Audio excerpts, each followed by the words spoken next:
Today I'm giving you 13 league winners that will help you win your fantasy league.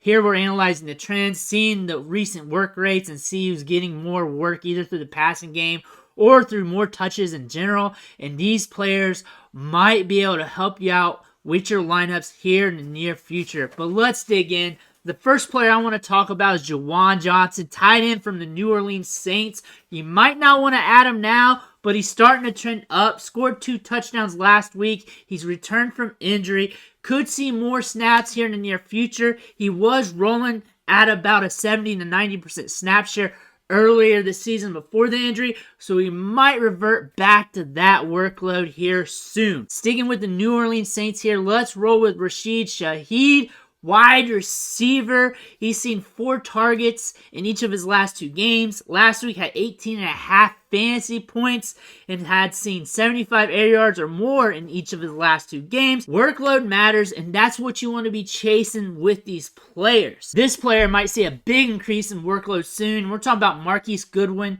wide receiver of the Seahawks, mainly because Tyler Lockett's going to miss some time due to injury. He could see a bump in snaps here soon, which could lead to targets. At least the storyline plays out here, so we might see a wide receiver that could see some volume here in the next couple weeks. That being said, he might be a better play for deeper leagues. A tight end that's blown up, a late breakout rookie tight end that everybody needs is Chig Okongwu, tight end from Tennessee. 5 targets or more in each of his last 4 games.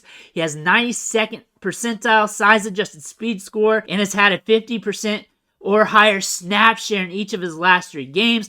The workload's increasing, and he's only getting better going forward. A wide receiver you need to pay more attention to is Drake London.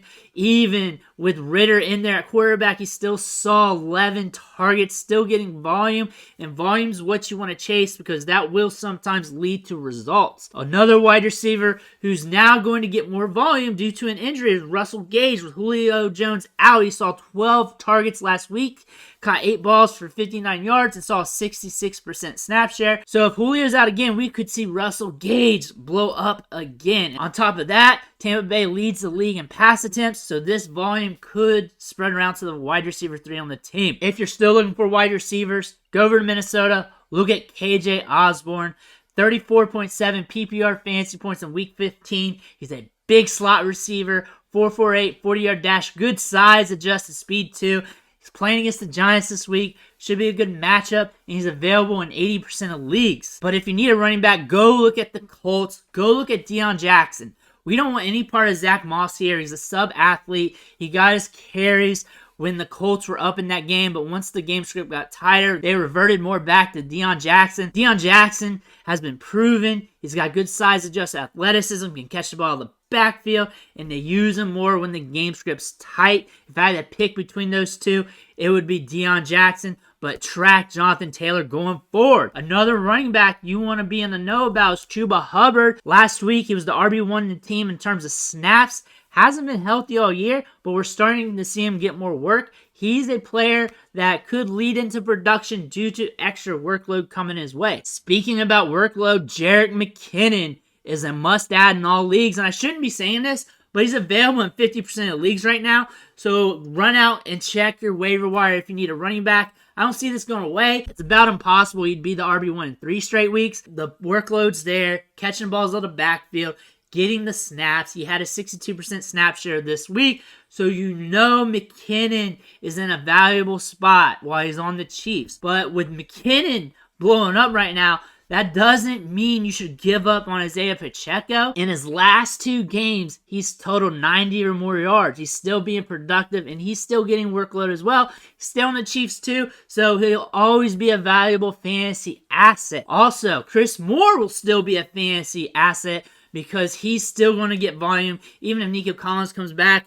Brandon Cooks is quite quitting right now. We should see Moore at least get some volume from game to game. It may not be top tier. It may not be that 33% elite target share like we saw last week, but he should be getting some sort of volume. He was a sneaky start prior to the breakout. And if you want a sneaky start, let's look at Richie James from the New York Giants. He's been getting volume as well. Saw 14 targets in his last 2 games. He saw 5 targets last week. Has Minnesota this week, which is a good matchup. And our sneaky start of the year, our breakout guy off the waiver wire, should be rostered in all leagues, but we got to talk about him, is Zay Jones from the Jacksonville Jaguars. Since week 2, he has averaged 10 or more targets per game. He appears to be the league winner from the waiver wire this year. Stud wide receiver per volume, and you can't get away without starting him anymore. But those are 13 league winners that you could get off waivers, or you just need to take more seriously right now in fantasy football. Let me know who you're starting this week. Let me know about your lineups and everything else. Make sure you hit that subscribe button on the way out. Here to help you set your lineups. Here to help you pick up players off waivers, get them stashes, help you out with Dynasty and those rookie drafts and everything else. I want to thank you for watching, and I'll catch you on the next video.